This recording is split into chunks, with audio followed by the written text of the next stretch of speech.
The suicide that has shocked Rutgers University in New Jersey.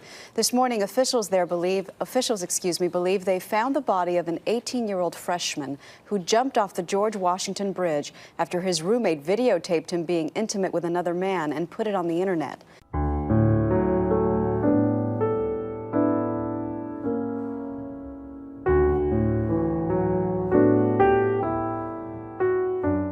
Megan Whitman is a 25-year-old lesbian woman. I work at the University of Pennsylvania as an advisor to undergraduate students, and I'm fairly local. I'm really passionate about lots of things. As it relates to this, I'm really passionate about making sure that LGBT students feel included and safe on college campuses. So I decided to attend graduate school at the University of Pennsylvania for higher education because I knew that I wanted to work with students, and that was identified as a result of my college experience, which took place at a large public state university, which large public state university usually means few resources. Right. So while I was a student there, I didn't feel like I had much of a connection to any administrators. I didn't feel like there were a ton of resources available to the population that I identified with, or the populations I identified with. Mm-hmm. And as a result, I sort of had a lot of lingering shame about who I was. So when I identified this program and that I could tailor it to sort of fit my interests, both in terms of academic research and in terms of a career move, it seemed like a good fit. So when I started school at Penn grad school, I took up a job there for the year working at the LGBT Center. Now I'm like, I am officially gay. I am a gay person. Time to go find a gay community and be with gay people all the time. I'm gay now, so it's totally fundamentally changing every aspect of my social personality because now I'm one of the gay kids.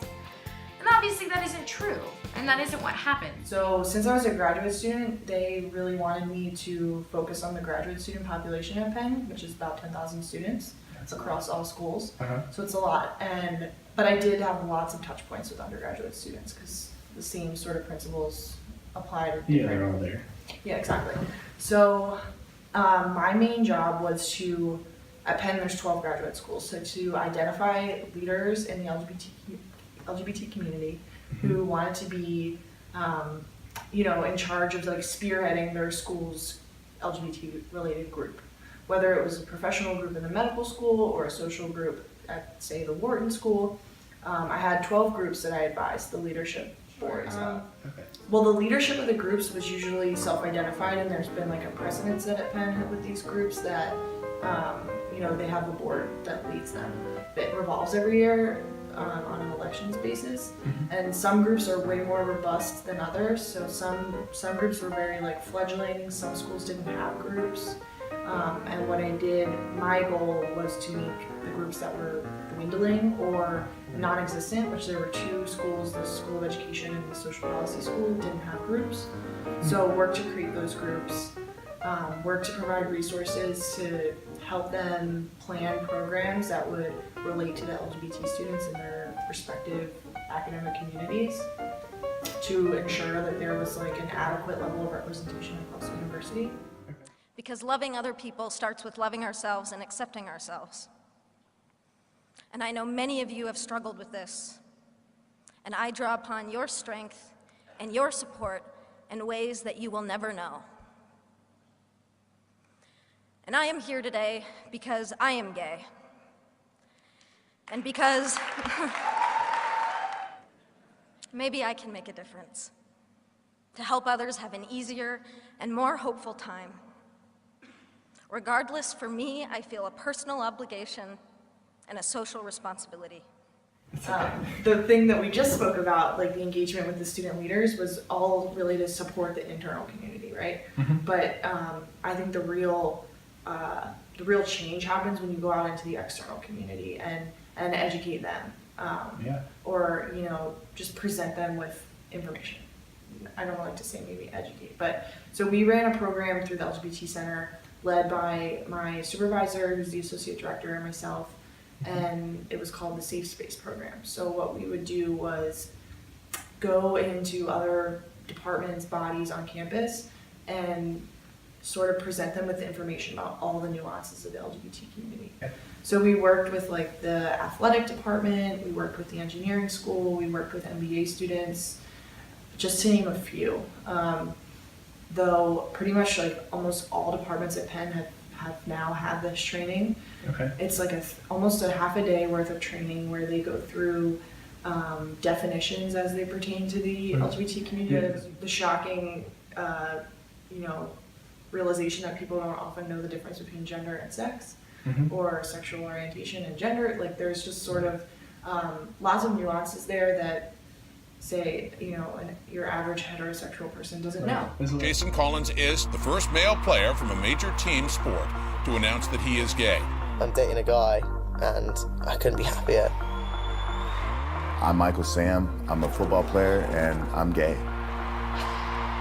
Robbie Rogers now breaking yet another barrier.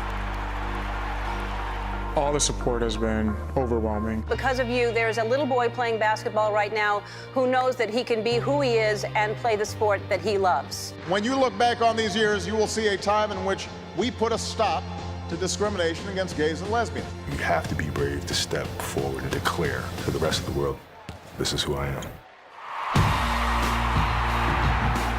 The program also included like scenarios, like breakout sessions, and then some stories from students that were in their community. So when we were meeting with the athletic director staff, we had out LGBT athletes tell a bit about their experience and their story.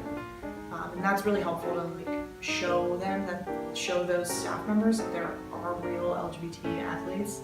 I think it gives those people who are in power really the tools to support a diverse population, because Penn and institutions across the board are becoming increasingly more diverse. Also, in my role at the LGBT Center, there's a lot of informal advising that went on surrounding personal issues of students in the community.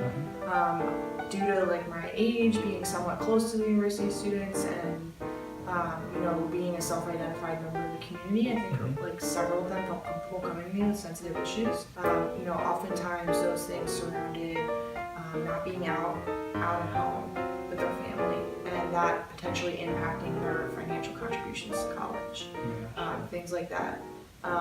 Other things like relationships, gender exploration, where people don't want to identify as a man or a woman.